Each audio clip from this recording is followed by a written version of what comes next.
Olivia et elle va commencer bientôt son café tarot. Je sais quand les gens ils viennent, je sais pas quand ils viennent. Oui, d'accord.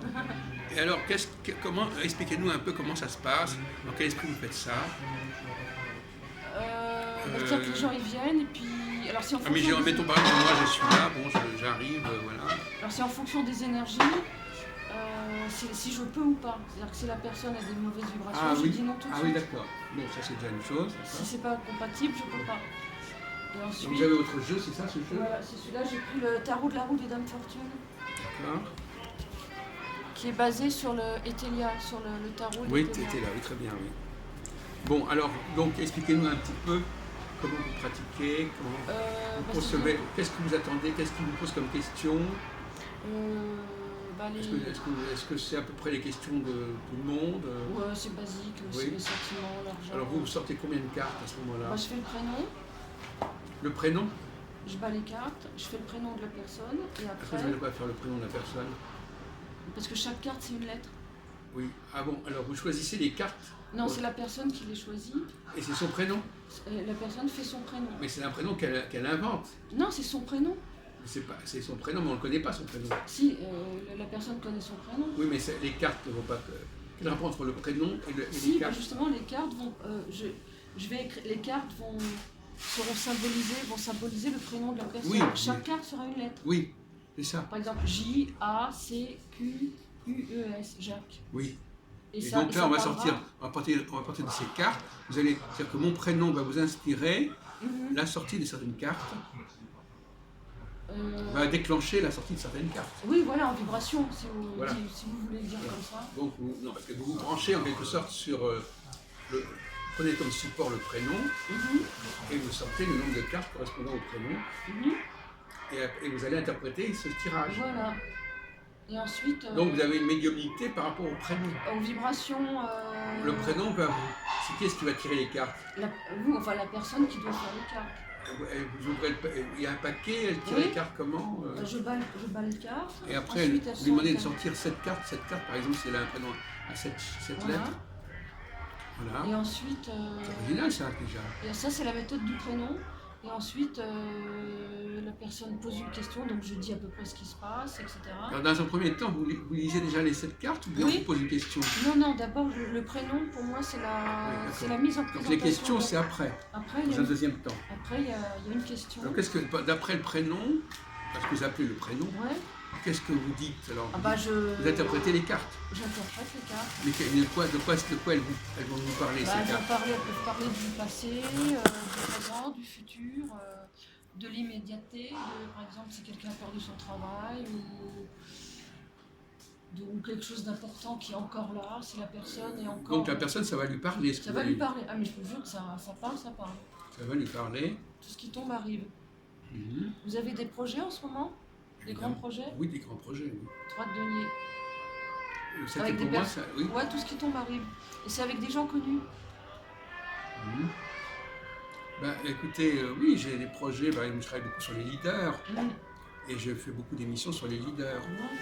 Alors est-ce que ça, à un moment donné, est-ce que ça va intéresser? Parce que vous êtes en train de voir comment il y a des élections municipales. Et ils cherchent des candidats, etc. Et moi, j'ai une technique qui permet de choisir les bons candidats. Et attends de continuer alors. Et donc après, il y a la personne pose une question et je choisis la méthode en fonction de la question et voilà. Ah, selon la question, vous avez une méthode? Oui, il peut y avoir la méthode de la Pantona, la méthode du cercle des péchés de vertu, le schéma du zodiaque, la méthode Bruegel. Il y en a des dizaines. Et chaque fois, ça veut dire un tirage particulier, une disposition particulière des cartes. Voilà. Alors, donc finalement, question que je pose souvent aux tarologues, etc. C'est pourquoi est-ce que c'est la personne qui tire les cartes, en fin de compte, c'est pas elle qui est le médium? Oui, mais c'est... Elle va être inspirée quelque part? Elle sera inspirée. D'ailleurs, généralement, quand la personne tire les cartes, je sens, et des fois elle le sent aussi, c'est comme s'il y avait une autre main par-dessus qui tire avec elle. Oui, d'accord. Il y a une entité on lui prend la main. On lui prend la main. D'accord. Donc, elle tire les cartes, et vous, quand vous lisez les cartes, vous êtes inspiré ou simplement je suis inspirée. Non, je suis inspirée. Vous lisez les cartes d'après le manuel, peut-être? Non, je suis inspirée. vous vous rendez pas compte, mais chaque carte envoie une vibration, envoie une énergie. Par exemple, si la personne magnétise, est magnétiseur, et qui a le pape, je sentirai l'énergie qui vient vers moi. Et je lui dirai, vous magnétisez. Oui. Et je le sens tout de suite. De toute façon, dès que la personne est assise, je le sens. Il y a des magnétiseurs qui viennent vous voir ou bien c'est des gens qui ne sont pas forcément conscients? Non, mais il y a des gens qui sont magnétiseurs mais qui ne le savent pas. Voilà, c'est ça. Par exemple, Jacques Chirac, il était magnétiseur. Comment on le sait? On le sait, j'ai une amie qui me l'a dit, je dis, mais ça ne m'étonne pas. Et ça veut dire quoi? Il guérissait un petit peu? Oui, il devait guérir par lui-même. Oui, voilà. Bien. Mais il y a des gens qui sont magnétiseurs et qui guérissent même sans le savoir par leur vibration. Oui. C'est bien ça le problème, c'est la subconscience. Que même qu'un leader, il suffit de mettre quelqu'un à la tête d'une structure pour que ça ait des effets qui vont au-delà de sa personne, aussi bien positif que négatif. Tout à fait, je suis entièrement d'accord avec vous. Si on ne met pas la bonne personne, ça va complètement perturber le groupe. Par exemple, s'il y a eu les gilets jaunes, etc., c'est probablement parce qu'on n'avait pas mis les bons leaders. On n'a pas mis les bons leaders, c'est pour ça que ça a retombé. Voilà. J'en parlais justement avec une amie. Non, mais ça a retombé aussi bien du côté du gouvernement. Oui, tout à fait. Là, par exemple, j'ai calculé que Édouard Philippe, il n'allait pas avoir le bon âge. Il est né en 70. Il va avoir donc 49 ans. Dans mon système, 49 ans, c'est le début de mauvaise période. Ah bon? Oui. Mais pour lui ou pour tout le monde?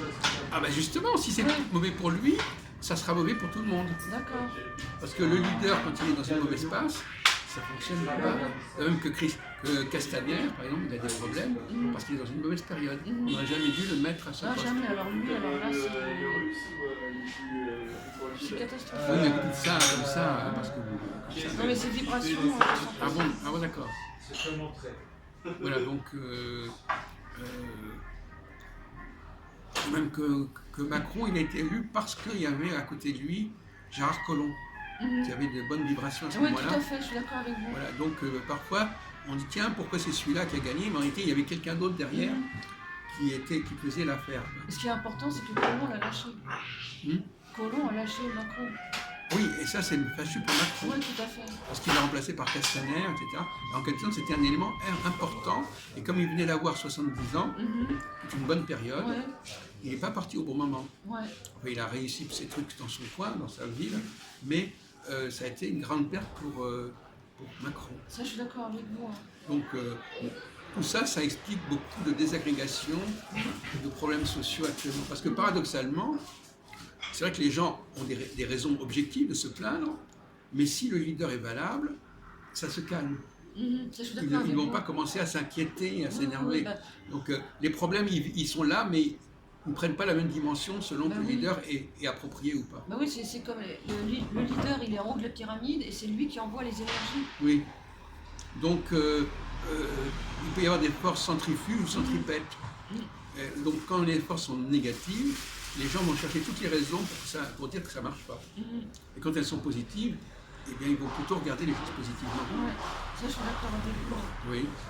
Alors j'ai aussi mon ami qui m'a aussi donné d'autres photos extraordinaires. Est-ce que vous la connaissez celle-là? Attendez, je change de...